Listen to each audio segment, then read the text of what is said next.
Welcome to my weekly Scripture for Thoughts video show, a Bronx special all up in Liquid Avenues, Parks and Recreations, Pelham Parkway, Bronx, New York City, whereby works hard, hustle the wise way, do a down payment investments, be all clean and spiffy. All up in Liquid Avenue, Parks and Recreations, Pelham Parkway, Bronx, New York City. Now, I'm the host of the most great Bible discussion group leader and self-independent Reverend Anthony Ant T.Z. Walker. Now, my sermon topic for today is, even if you can't make this one small miracle in your life, why worry about the rest of the things of all this universe? Now, it's that time once again to show you love to me, your favorite great Bible discussion group leader, and to me, your favorite self-independent Reverend Anthony Ant T.Z. Walker. Time to show you love to me right now. Yes, thank you everybody for cheers, applause, and stand ovations. Thank you for the love. Now, back to my sermon topic.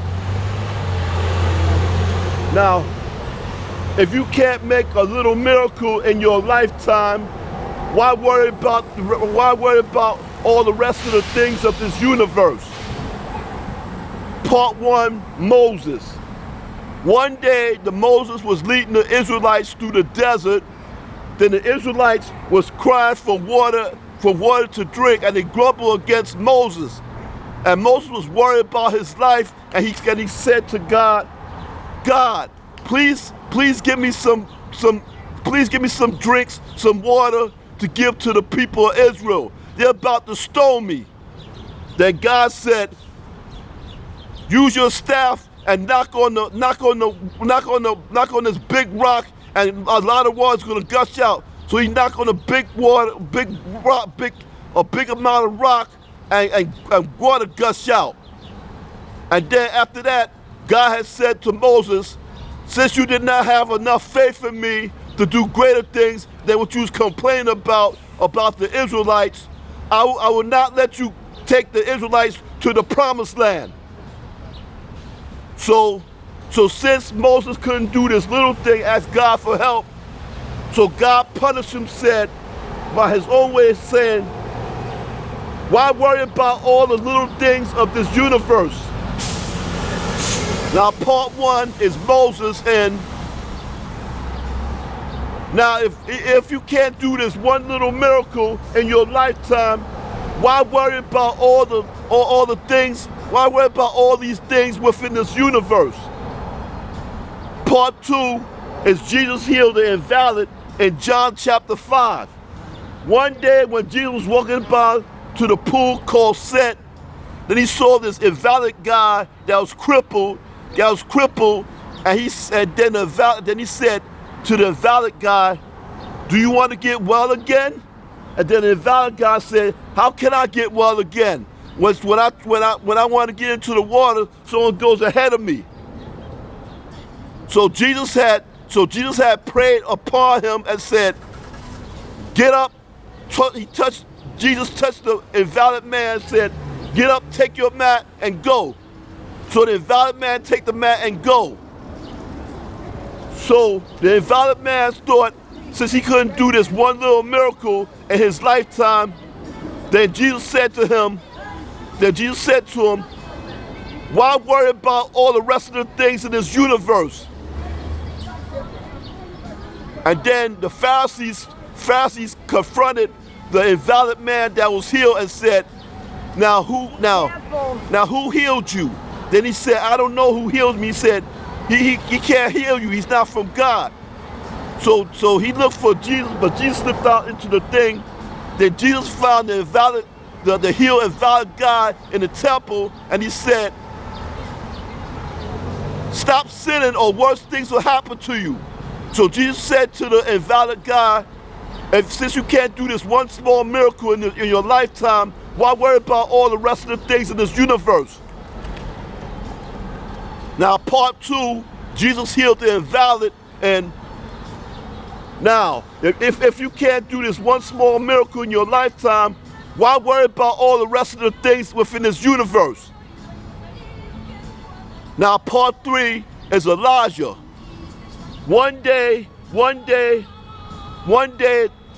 Jezebel sent a messenger to Elijah, said, may the God deal with me forever be. When I get through to you, you will not be one of these people that's not living no more. Elijah prayed. Elijah feared for his life. Elijah feared for his life, and then he went to a mountaintop, and then the angel found him and said, look, Elijah, eat these cupcakes and this water. And then he ate the cupcakes and water, went to sleep. Then the angel woke him up again and said, eat this cupcakes and water.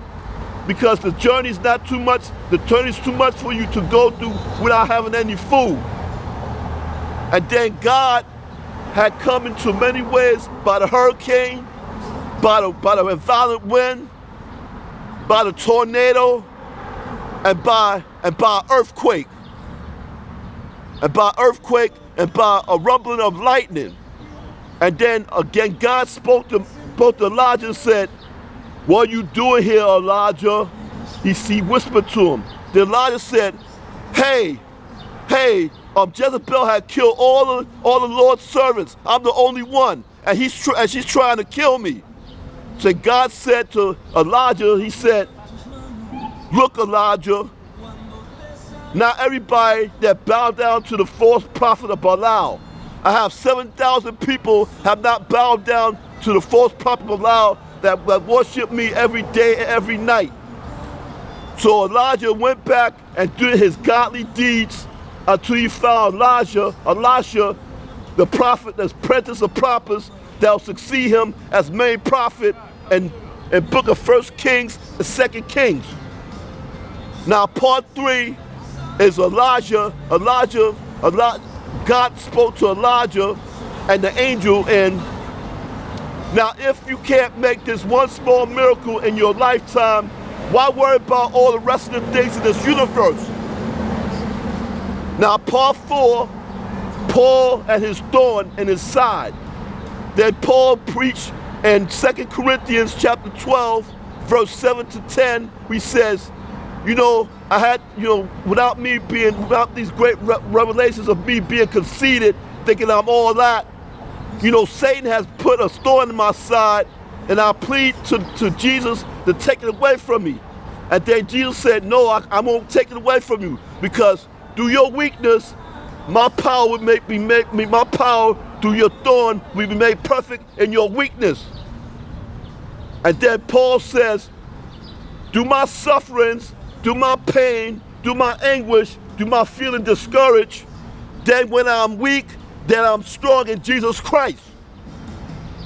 Then part 4 is Paul and the thorn in his side. And if you can't make this one small miracle in your lifetime, why worry about the rest of the things? Why worry about all the rest of these things in this universe? Now the next time when you look on TV, or you look out in the streets, or you look out in the TV, or look out in the streets, or look out in the malls and stuff, or look out in somewhere in the city in Manhattan, or in the Bronx, or wherever you're from either Brooklyn, Queens, Staten Island, Long Island, New Jersey, New York State, Westchester County, New York State, and Connecticut. When you look at somebody that look like they're popping and shining, like they're a great rapper, like they're a great athlete, like they're a great singer, like they're a great actor or actress, or like they're a great businessman, do not envy these people. So what?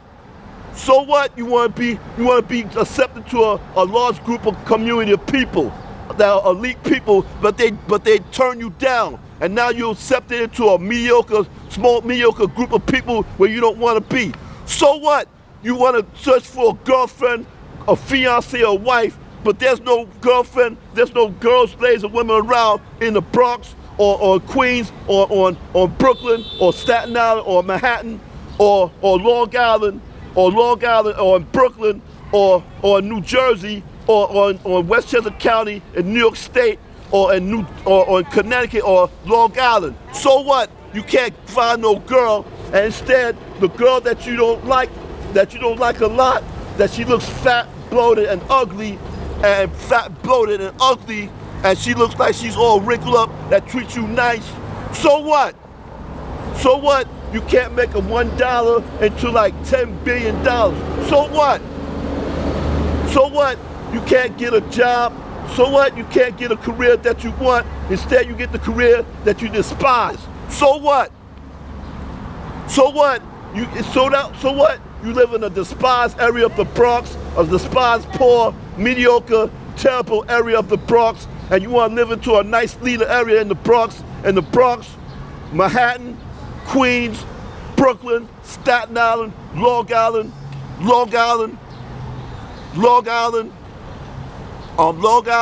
New Jersey, New York, Westchester County, New York State, Connecticut, and you can't get nowhere in life.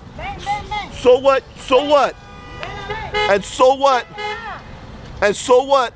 And so what? You're not thankful. So what? That you despise the things that God has blessed you with, and then the things that you don't have, you start being ungrateful with. So what? You know what you say to yourself? You say to yourself, even though you can't make any one small miracle, so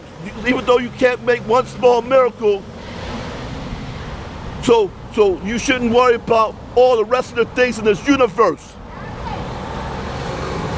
And now, you okay?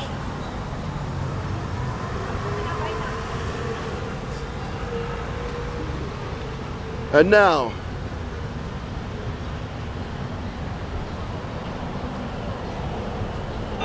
this ain't the sermon proper that I'm preaching about. If you can't make with one small miracle in your lifetime, don't worry about all the rest of the things in this universe.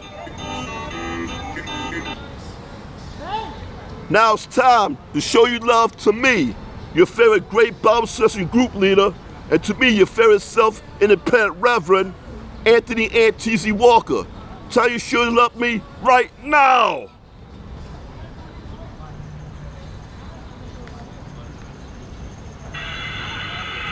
Yes, thank you everybody for cheers, applause, and sound ovation. Thanks for the love. Now, as for my weekly Scripture for Thoughts video show, a Bronx special, all up in Liquid Avenue. Have a blessed day, young man. All up in Liquid Avenue, Parks and Recreations, Pelham Parkway, Bronx, New York City, where everybody works hard, hustle the wise way, do a down payment investments, be all clean and spiffy. All up in Liquid Avenue, Parks and Recreations, Pelham Parkway, Bronx, New York City. Now, as for me, your host of the most, great Bible session group leader, and self-independent Reverend, Anthony T.Z. Walker, say, Papa, so for rap.